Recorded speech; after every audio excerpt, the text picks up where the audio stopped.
I want you to do something for me. I want you to think about your 12 closest friends.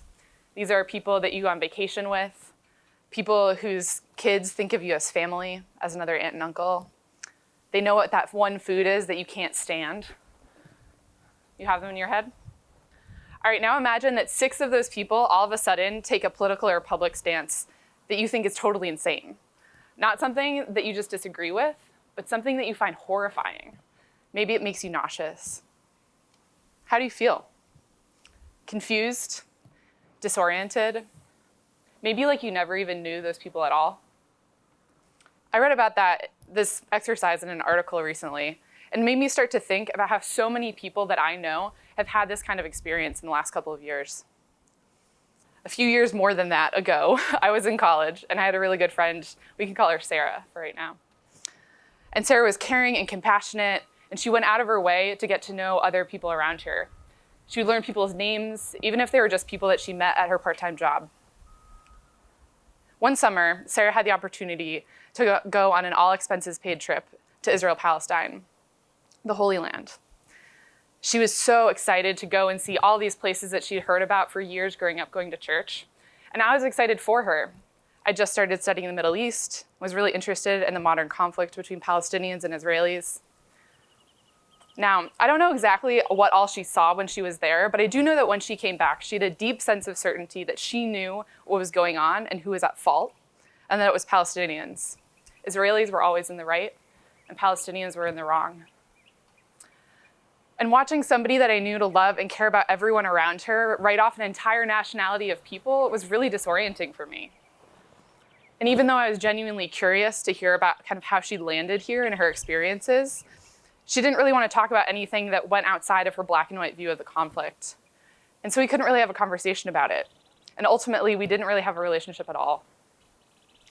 This experience was really sad for me, but it helped me to start thinking about how stories, not just the ones that we tell and hear, but perhaps more critically, the ones that we don't hear, they dramatically impact everything, from what we believe about the world to how we feel about the people around us.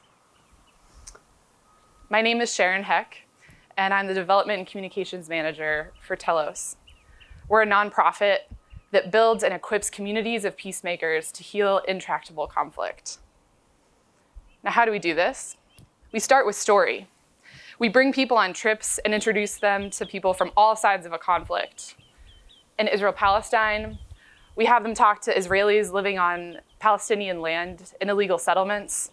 We have you talk to Palestinians who've been living in refugee camps since 1948. We talk to members of civic society and the military. And we talk to fathers and mothers who've lost their children on both sides of the conflict, but who've come together vowing to stop the cycle of violence in the name of their children. This kind of immersion doesn't create the certainty that my friend came back from her trip with, but the opposite. It leaves you a sense of confusion and tension between stories that you feel like can't coexist and both be true. Now, we all hate this kind of uncertainty. Everyone, including me, needs to have the answer to everything. You remember that dress debate in 2015? Was it like yellow and white or blue and black? No, really, what color was it? There were think pieces written all over the internet about what the colors of the dress were, and we were collectively obsessed with proving to our friends that they were wrong and that we were right. But at Telos, we're asking everyone, including me, to take a step back and resist this urge to have the answer all the time. Instead of trying to resolve the tension between stories, we're asking people to sit in it and be uncomfortable. Let me tell you about my friend named Mike. Mike was a police commander in Tempe, Arizona, when he went on his first Israel-Palestine trip with us through his church. Before this trip, Mike really cared about people. He dedicated his life to helping them and his career in law enforcement. But he wasn't always equipped to interact with and understand the perspectives of others different from him, people of different racial or social or economic backgrounds. He wanted to help everyone and serve everyone regardless of their background. But he just didn't always have the tools to do so. When he was in Israel-Palestine with us, though, he learned postures that helped him to hear others more fully, and curiosity that he needed to ask questions and listen and really begin to understand others. And because, by Telos' design, He went on this trip with members of his church community. When he came back, he had people around him that could help support him as he continued on this journey and lean into what we call the principles and practices of peacemaking. Mike traveled with us again in 2019, this time to the US South, to examine our American story.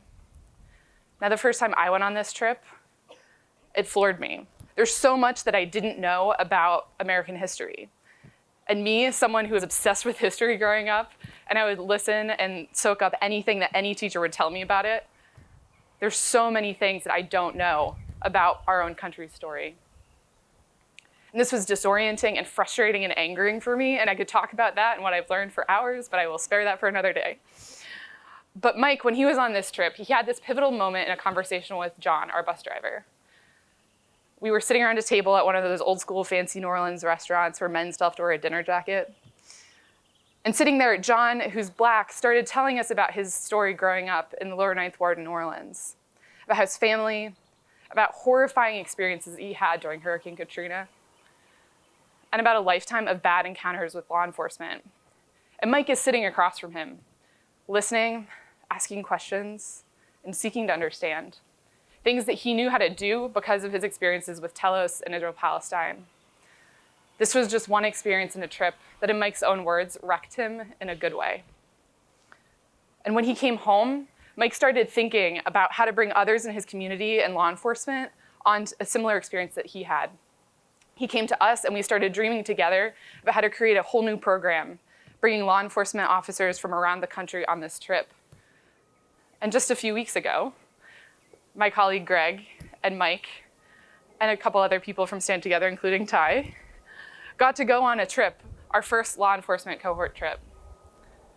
And because of this trip, with Mike's former colleagues from his department in Tempe, Arizona, we've started to talk to national police organizations and departments and states across the country to make a difference, not just in individual officers' lives, but to really impact the systems that they work in, and to help empower individual officers who've been transformed through their experiences on this trip, to bring those learnings back to their departments. This is what we were doing at Telos, and what we would invite each of you into a movement of thousands of people like Mike, who after learning to lean in and listen and get dirty and try and understand everyone around them and the new people they're interacting with, they're committing together to changing a world where everyone, regardless of their background or identity, can flourish and has equal access to dignity, freedom, and security. We hope that you will all join us. Take that first step and get on a Telos trip and begin this journey with us. Thank you.